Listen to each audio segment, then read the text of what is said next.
മധ്യേഷ്യൻ പ്രദേശങ്ങളിൽ രൂപം കൊണ്ട ഇസ്ലാമിക ഭക്തി പ്രസ്ഥാനമാണ് സൂഫിസം.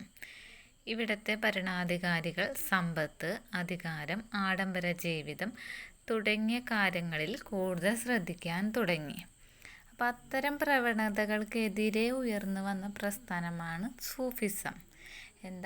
ഇത്തരം സമ്പത്ത്, അധികാരം, ആഡംബര ജീവിതങ്ങൾക്ക് കൂടുതൽ ശ്രദ്ധിച്ചപ്പോൾ അതിനെതിരായിട്ട് ഉയർന്നു വന്നൊരു പ്രസ്ഥാനമാണ് സൂഫിസം.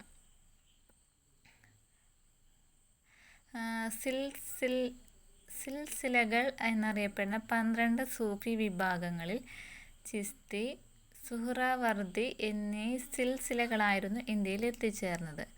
ആത്മീയ ജീവിതത്തിന് പ്രാധാന്യം നൽകി ആഡംബര ജീവിതത്തിൽ നിന്ന് ഒഴിഞ്ഞു നിന്നവരാണ് സൂഫി ഗുരുക്കന്മാർ. സൂഫി ഗുരുവിനെ പീർ എന്നും അനുയായികളെ മുരീദ് എന്നും വിളിച്ചിരുന്നു.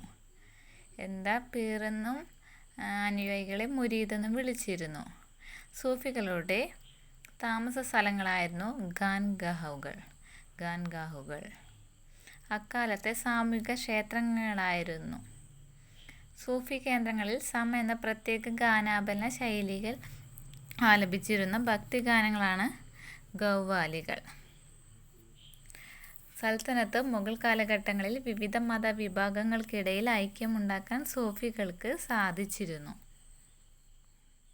സൂഫി വര്യന്മാരും പ്രദേശങ്ങളും: ഷെയ്ഖ് ശിഹാബുദ്ദീൻ സുഹ്റവർദി, സിൽഹറ്റ്; ഷെയ്ഖ് നിസാമുദ്ദീൻ ഔലിയ, ഡൽഹി; ഖ്വാജ മൊയ്നുദ്ദീൻ ചിസ്തി, അജ്മീർ പ്രദേശമാണ് കേട്ടോ. സാധാരണക്കാർക്ക് മനസ്സിലാകുന്നതിന് വേണ്ടി ഭക്തി സൂഫി പ്രചാരകർ പ്രാദേശിക ഭാഷകളിലാണ് ആശയപ്രചാരണം നടത്തിയത്. ഇത് പ്രാദേശിക ഭാഷകളുടെ വളർച്ചയ്ക്ക് കാരണമായി. തമിഴ്, പഞ്ചാബി, ബംഗാളി, മറാത്തി, തെലുങ്ക്, കന്നഡ, മലയാളം തുടങ്ങിയ ഭാഷകളിൽ ധാരാളം ഭക്തികാവ്യങ്ങൾ രചിക്കപ്പെട്ടു.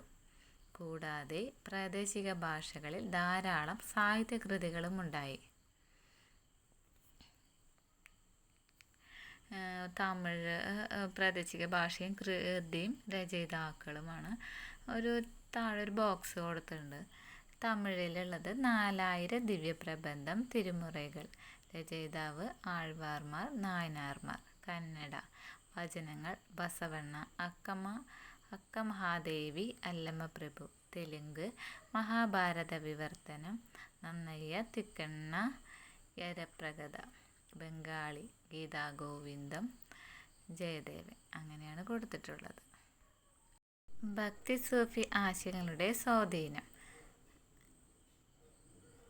ജാതി വിവേചനത്തിനെതിരായുള്ള മനോഭാവം, മതസഹിഷ്ണുത, അടിച്ചേൽപ്പിക്കപ്പെട്ട ആചാരങ്ങളെ ചോദ്യം ചെയ്യാനുള്ള മനോഭാവം.